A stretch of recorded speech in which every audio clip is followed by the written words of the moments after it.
Señores, aquí estamos de regreso con Matinal. Gracias por seguir con nosotros y pasamos a nuestra entrevista principal del día. Se encuentra con nosotros Ramón Rogelio Henao, senador de la provincia de La Vega por el Partido Reformista Social Cristiano, vocero de ese partido, quien por demás también es un viejo amigo de la casa, así que bienvenido. Sí. Un placer tenerte por aquí y que veamos el panorama político a nivel del Congreso Nacional. Buenos días, Laura, Alberto y Geraldino, y a toda la República Dominicana que sigue Matinal cada mañana.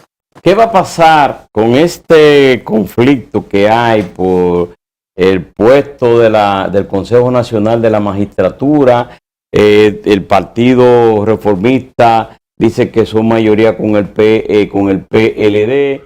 En el caso de la Fuerza del Pueblo dice que ellas son la segunda mayoría, pero el Partido Revolucionario Moderno dicen que ellos son la segunda mayoría porque el presidente es de otro partido. ¿Cuál es la posición y cómo se va a definir eso ahí en el Congreso? Mira, nosotros vemos una cosa bastante clara.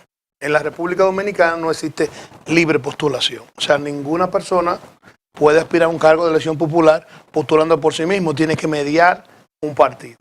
Hay una ley de partidos políticos que establece cómo se postulan las personas por los partidos.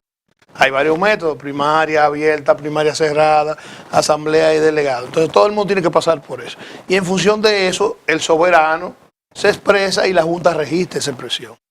En función de los resultados del 5 de julio, la primera fuerza en el Senado de la República es el Partido Revolucionario Moderno con 17 senadores. Y hay dos segundas fuerzas: el Partido de la Liberación Dominicana con 6 y el Partido Reformista con 6. Después hay 3 partidos que tienen un senador: Dominicano por el Cambio, la Fuerza del Pueblo y el Bloque Institucional. Esa es la realidad. Entonces hay 12 senadores elegibles en función de lo que establece la Constitución, que dice que el segundo miembro del Consejo de la Magistratura será de un partido o bloque de partido. Cuando dice bloque de partido se refiere a coalición distinta a la del presidente, que corresponda a la segunda mayoría. O sea, hace ese condicionante. O sea, distinto al presidente, pero que tiene que ser de la segunda mayoría. Pero vamos a eso fue, mira, eso pero en fue. El caso de que sea 6-6. Eso fue, se estropeó en la reforma de 2010 el diseño original del Consejo de la Magistratura, fruto del pacto de la corbata azul de Miguel Vargas con Leonel Fernández. Esa es la realidad.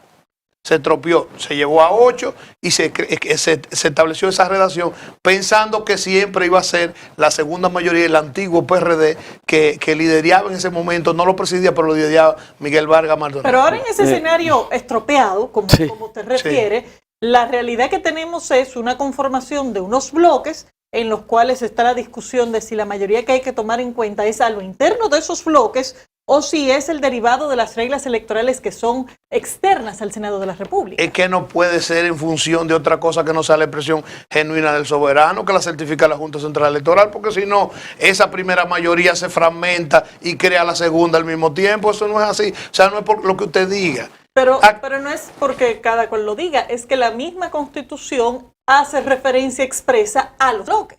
No, la Constitución no, a bloque de partido. Lo que existe en el reglamento nacional de bloque de partido son cosas diferentes. Cuando habla de bloque de partido, se refiere a la coalición, el grupo de partidos que van aliados o en coalición. Esa es la realidad. Pero es que las alianzas son hasta que acabe el proceso electoral. Eso es tan así, que hay 17 senadores que si se presenta una vacante por renuncia o ausencia definitiva, por la razón que fuera, lo suple el PRM.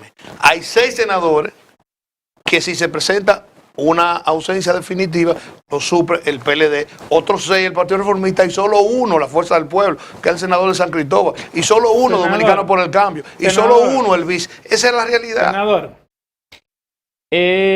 Ahora, ¿en qué afecta eso? Bueno, de los 12 elegibles, ahí hay muchos que se han organizado en la Fuerza del Pueblo, otros en el PLD y nosotros los que nos mantenemos reformistas. La Fuerza del Pueblo dice que tiene un bloque de 8 senadores. Sí. Y ellos supuestamente se juramentaron como de la Fuerza del Pueblo. ¿Ustedes hallan que el partido, la Fuerza del Pueblo, lo ha tratado de engañar, de estafar de alguna manera? No, eso es parte del juego democrático. Ahora bien, a los fines del Consejo de la Magistratura nosotros somos la segunda mayoría.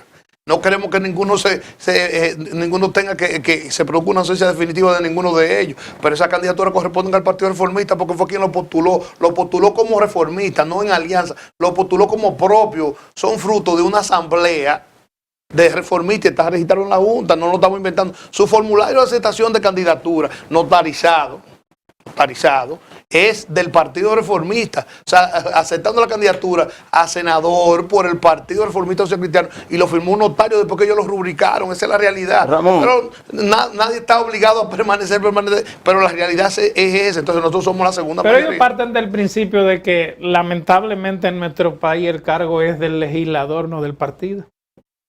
Bueno, pero no se puede postular a nadie libremente, entonces eso es y no es. Sí, cuando se produce la vacante. Mira, recientemente, por ejemplo, la Cámara de Diputados, hubo un fallecimiento lamentable de San Cristóbal. Sí. Correspondía al Partido Liberal de Estructura. ¿Quién llenó la vacante? El Partido Liberal. Él no estaba en el Partido Liberal de Estructura. ¿Quién la llenó? El Partido Liberal de Estructura. Porque ese cargo le correspondía. Pues se fue al PRM, al PLD. Al PLD se fue. Sí. En el caso, supongamos que sea real, ¿verdad? Que ustedes sean la segunda mayoría, pero tú dijiste que 6 salieron electos por el Partido de la Liberación Dominicana y 6 por el Partido Reformista. Hay 2 elegibles. Entonces, 12, pero ¿cuál entonces sería el que ocuparía del PLD o el Partido Reformista esa segunda mayoría? De cualquiera de esos 12, no importa la militancia que ellos se digan, que ellos asuman. Pero ¿cómo escoger la segunda mayoría? No, lo establece, es uno de esos 12. Los 12 son parte de la segunda mayoría. El Pleno va a votar libremente. Puede coger cualquiera de esos 12. Los otros 20 no son elegibles simplemente. Solamente esos 12, porque son parte de la primera mayoría. La mayoría. interpretación tuya, Ramón Rogelio, es de un ejercicio de exclusión, sobre todo. Sí, claro. Quedan excluidos los del PRM, pero todos los demás son elegibles. Y lo de que son parte de la tercera mayoría, o sea, los que son un solo, o sea, Franklin, el de San Cristóbal no puede ser miembro del Consejo de la Magistratura. Ok, entonces eso deja el escenario ni el de Ocoa estarían eligiendo uno. Ni Eduardo Estrella puede ser miembro del PLD. Es porque es presidente del Senado, pero si no tuviera esa condición no pudiera ser. Pero para entender bien, entonces los elegibles bajo esta óptica serían los del PLD, los de la Fuerza del Pueblo y el del Partido Reformista. Exacto. Ok. Eso es así. Y eso quedaría bajo... El Pleno decide. Bajo la decisión del Pleno. El Pleno. Y parece ser que eso tendrá necesariamente que ir al Tribunal Constitucional. No solamente va a ir al Tribunal Constitucional si se le ocurre elegir un miembro del PRM o uno de la Fuerza, o eligen a Franklin. Pero los otros 7. Es que quien lo decide... a Franklin o al Ocoa. Es que quien decide eso, Ramón, quien decide eso ahí son los senadores ahí en el hemiciclo. ¿Quién sería el miembro de la segunda mayoría? Y resulta que el Partido Revolucionario Moderno tiene la gran mayoría para ello mecánicamente elegirse como segunda mayoría, porque ellos plantean... ellos tienen la mayoría para elegir dentro de los 12 quién sea. No, ellos tienen 17 votos. Hecho, la vocera del PRM en el Senado, Farideh Raful, dijo que el PRM está considerando esa alternativa. Esa alternativa de elegirse ellos como segunda. No hay ninguna forma de tú justificar ser primera mayoría y ser segunda mayoría. ¿Cómo tú puedes ser primera y segunda mayoría? Explícame eso. Yo no sé. Es correspondiente a la segunda mayoría. Y el PRM tiene 17. Y 17 más de la mitad de 32. Explícame cómo 17 en un escenario de 32 es segunda mayoría. Eso es imposible, eso es completamente absurdo. Eso no tiene ningún sentido jurídico. Que el presidente del Senado es miembro de un partido Dominicano por el Cambio. No. Es que son 2 condiciones que le siguen. De un partido distinto al del presidente y bloque de partido y perteneciente a la segunda mayoría. Si usted no pertenece a la segunda mayoría, usted no corresponde, eso es constitucional. Bueno. Senador. ¿Se ha dado esta discusión a lo interno del Senado ya o esto es solamente a nivel de los partidos? Nosotros lo llevamos al hemiciclo como una ponencia, no para discutirse. Y bueno, en el tema, cuando se agende el establecimiento, yo pienso que al final, como el universo de elegible es tan amplio, y donde hay personas que se llaman que son de la fuerza, los que mantenemos la militancia en el Partido Reformista y lo del PLD, pienso que no va a haber ninguna discusión. El PLD insiste que son ellos la segunda mayoría y que nosotros tenemos, el argumento del PLD es que nosotros somos 5, nosotros somos 6 realmente. Sí, en el caso del Partido Reformista Social Cristiano, me gustaría saber cuál es la posición en torno al proyecto complementario de presupuesto que sometió en el día de ayer el gobierno a través de la Cámara de Diputados, donde están solicitando 202 mil millones de pesos para enfrentar la pandemia. 5 mil millones de pesos de esos iría al Banco Agrícola para que sean para financiamiento del campo, 0 tasa. ¿Cuál será la posición que ustedes van a mantener tanto en la Cámara de Diputados como en el Senado de la República con ese proyecto? Mira, eso se esperaba que iba a ser indispensable un presupuesto complementario porque las medidas que tomó la pasada administración concluían precisamente en el mes de agosto. Y los programas de salvataje económico de respuesta al COVID se han prolongado, o sea, el gobierno ha decidido extenderlo hasta diciembre. Y esto implica un sacrificio económico que no estaba considerado en el presupuesto.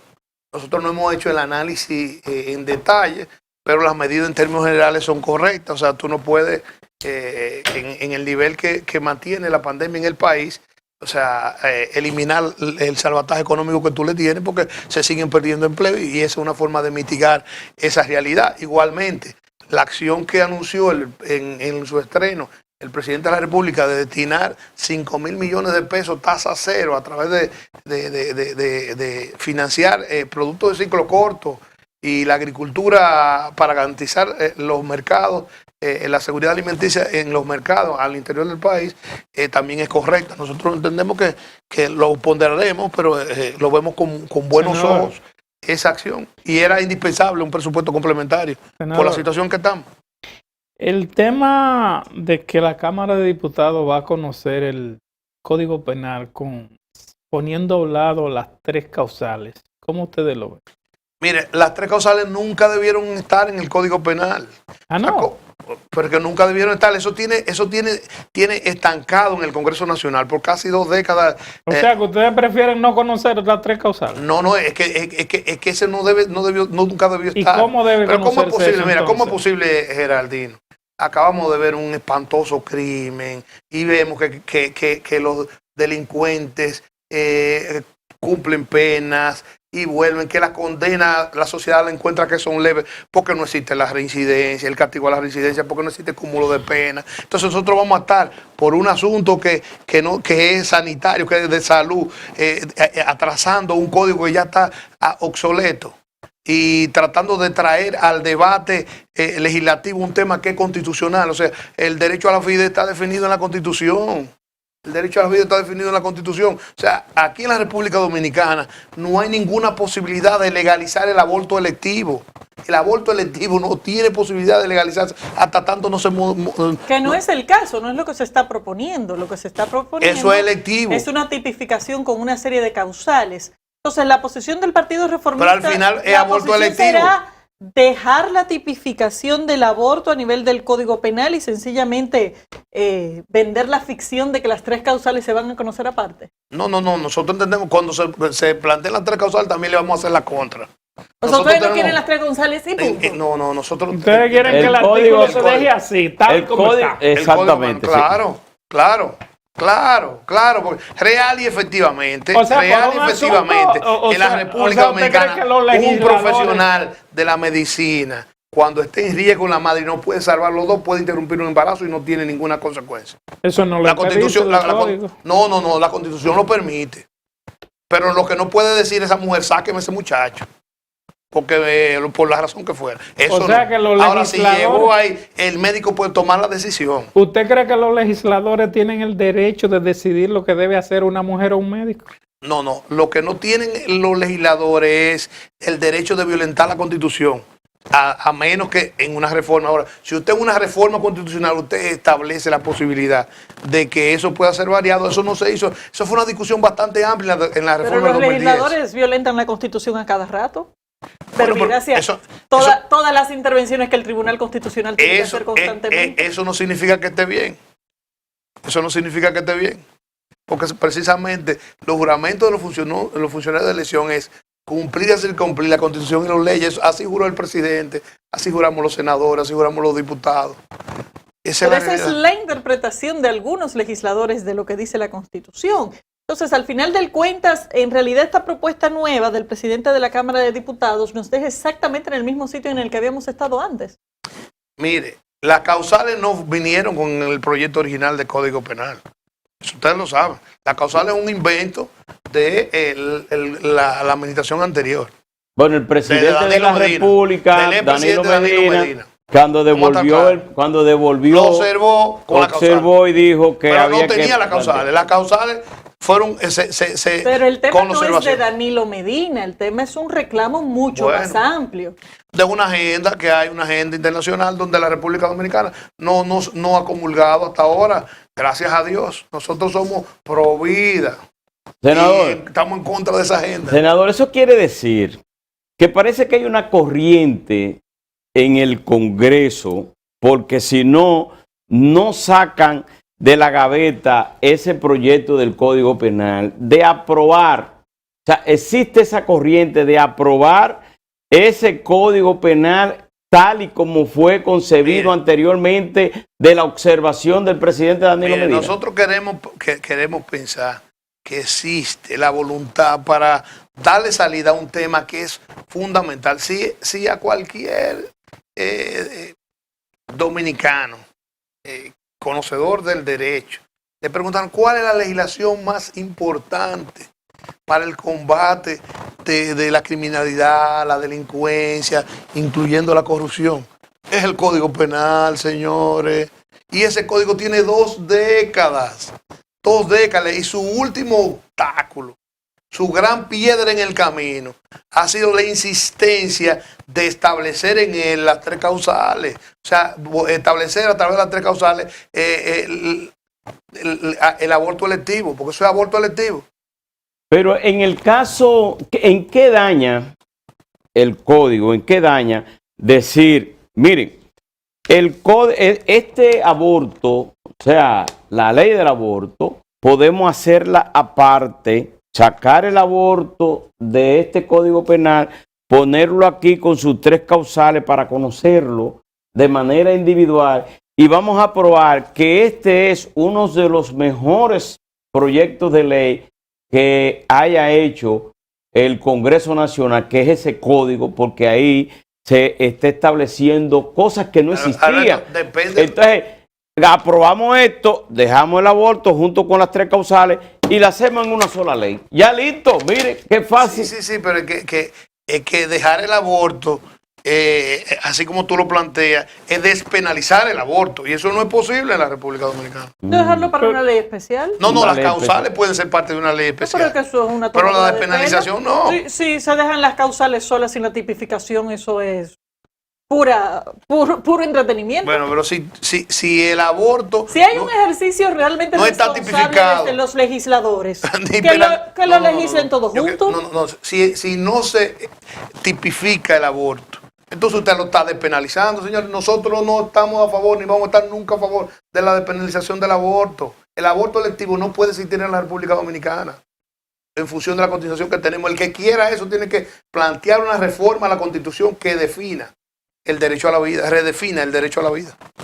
¿Usted está de acuerdo que se haga una reforma a la Constitución de la República? Nosotros vamos a defender la relación que existe. Esa relación, hay muchos de nosotros en esa relación. Nosotros trabajamos fuertemente en la defensa de esa definición. Hubo una discusión larguísima en la reforma sobre ese punto, de la definición del derecho a la vida, de la concepción hasta la muerte natural.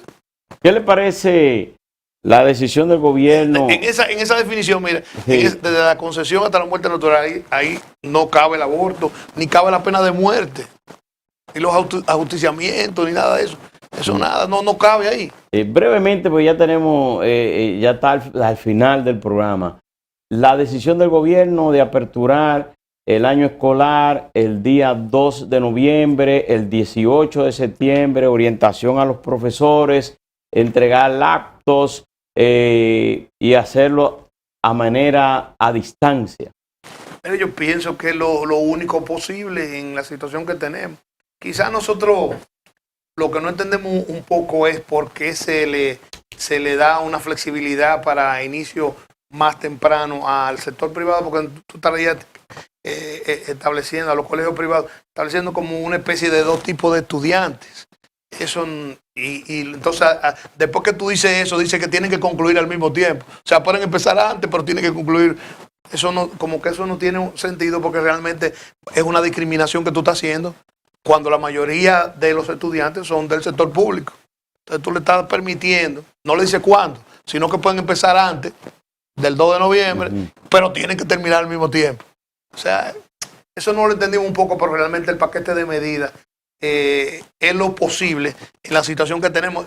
Hay que entender que todos estamos aprendiendo con esta pandemia. Con esta pandemia, o sea, no solo nosotros, o sea, los otros estados igual han tenido y vamos a esperar que esto nos deje cosas buenas, ¿verdad? La conectividad total, la eliminación total de la brecha digital, que nos deje como regalo esta situación que tenemos. Eso, esperamos que lo que va a tener que hacer educación va a ayudar mucho a cerrar la brecha digital, los temas de la conectividad, o sea, del internet, el acceso al internet en sitios donde no era muy difícil.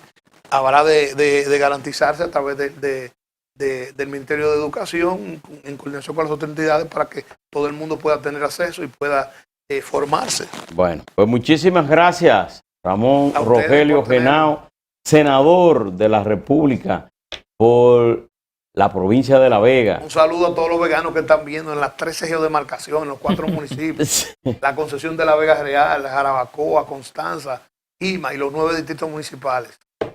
Bueno, ustedes, amigos televidentes, muchísimas gracias. Laura Castellanos, Geraldino González, Alberto Caminero, un servidor, estuvieron con ustedes durante estas 2 horas. Les recomendamos que mantengan la sintonía con el grupo de medios Telemicro.